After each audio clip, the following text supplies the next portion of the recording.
Hey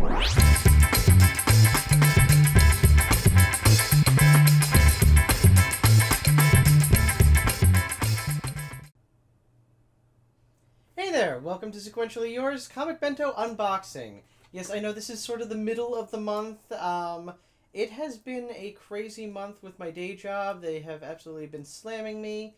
If you would like me to be able to do these better and on time, you can go to my Patreon here and start to supplement my income a little bit so I don't need to work as hard at these other jobs. I would really appreciate that. Alright, so that being said though, I do want to get this comic unboxing done for you guys because I still want to do this and it's important. So why don't you come over here and check it out and we will see what we got for the month. Alright, so let's see what we got here. Our standard comic bento box. And we're going to open this up here. Come here. There we go. Tape 1. There we go. Tape 1. Tape 2.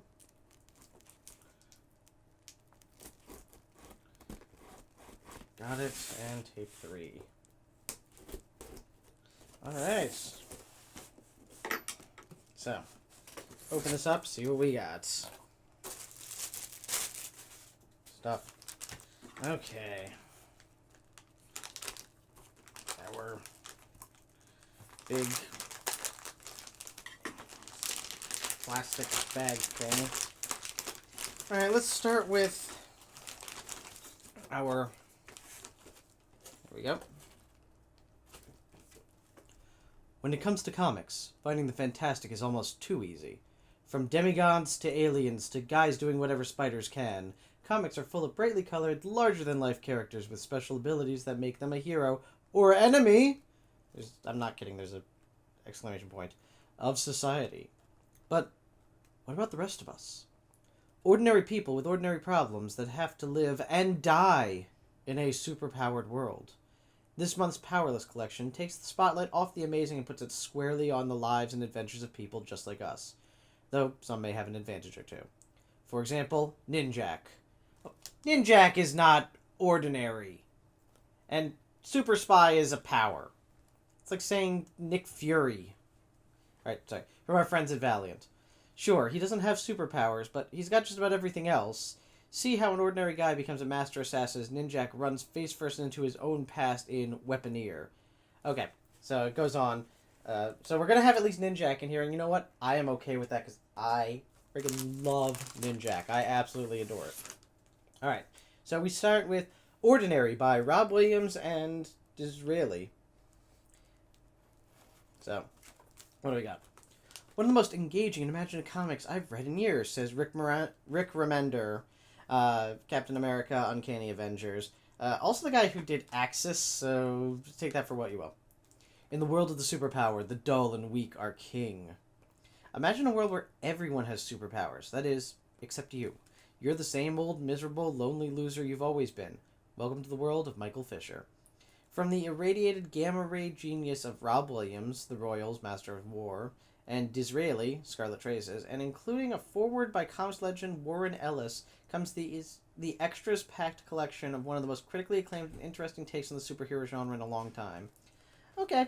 I've never heard of this, but yeah, I'll bite. It seems interesting, to say the least. My only concern is that I hope it is not yet another deconstruction of the superhero genre. Because I've seen those to death, and that's no longer interesting to me. But if it's sort of an exploration of character, I would probably like it quite a bit. Alright, moving on. Speaking of Warren Ellis, Black Cross from the pages of Project Superpowers. There we go. Alright, what's this got to say? A terrifying new chapter in the Project Superpowers saga. Right. All small towns have secrets. All small towns have ghosts. Black Cross in America's Pacific Northwest has more secrets than most and is being haunted by something impossible. Something is reaching out from the other side of the night, through the forest and mist of this remote town to grasp at the hearts of a handful of people, and they may not discover why they're being hunted until it's much too late. Forget What You Know About Project Superpowers as award-winning writer Warren Ellis and artist Colton Worley take readers on a sinister journey away from the brightly clad heroes of the Golden Age and into the shadows of Black Cross, the supernatural noir thriller of ordinary people stalked by an otherworldly killer. Okay, they got me basically at supernatural noir thriller. I like noir, I like thrillers, I like supernatural, and the supernatural mostly. So, okay, that seemed interesting. Let's move on. Alright, Ninjak, Weaponeer. Okay, I've already said I adore Ninjak. He's a British ninja spy. He's amazing. He's in many ways the Batman of the Valiant universe, only not quite as broody, and I'm okay with that. But yeah, I adore Ninjak. I'm glad Ninjak is kind of back. Although I think this is probably a little bit early. No, this is newer stuff. But yeah, look at the art on that. Look at the coloring on this and the lighting, and oh wow. Okay, yeah. So Ninjak, cool. I always wanted more Ninjak. All right, and finally we have Stumptown. Stumptown, the case of the baby in the velvet case is the answer to my weird little prayer. Greg Rucka. Okay, I like Greg Rucka's stuff. Stumptown Investigations, Portland, Oregon. There's nothing on the back here to tell me what it's really about. But Oni Press, they do some decent work. For a kind of smaller publisher, I like most of Oni Press. Not most. A good handful of Oni Press's work. And again, Greg Rucka.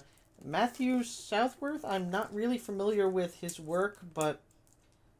Oh, the weird little prayer comment is from Kelly Sue DeConnick, who did the introduction, so...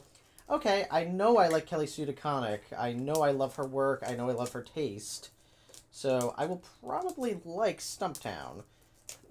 I can't tell for sure, obviously, but you know, let's just open up this as long as we are in an opening mood here. And I've got my rapier here. So, here's Stumptown. And, you know, hardcover, always nice. Dex Parios, the proprietor of Stumptown Investigations, has a new office and a long list of clients she can't take on because of their involvement with crime lord Hector Marenko. So when Mim Braca walks into her life with an open-shut case of a missing guitar, Dex is eager to get started, especially when the rock star pays her up front. But Dex soon discovers that this is not just a guitar that's gone missing, and she's not the only one looking for it. The Case of the Baby in the Velvet Case collects the next installment of the critically acclaimed Stumptown series from novelist Greg Rucka, Queen and Country, Batwoman Elegy, and acclaimed artist Matt Southworth. Also featured in this oversized collection are previously unseen illustrations and development material with an introduction by Kelly Sue DeConnick, Captain Marvel, Avengers Assemble. Okay.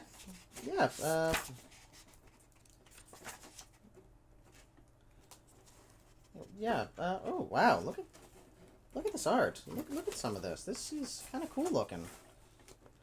I don't talk about this a lot, but the lettering is nice. It's very clear.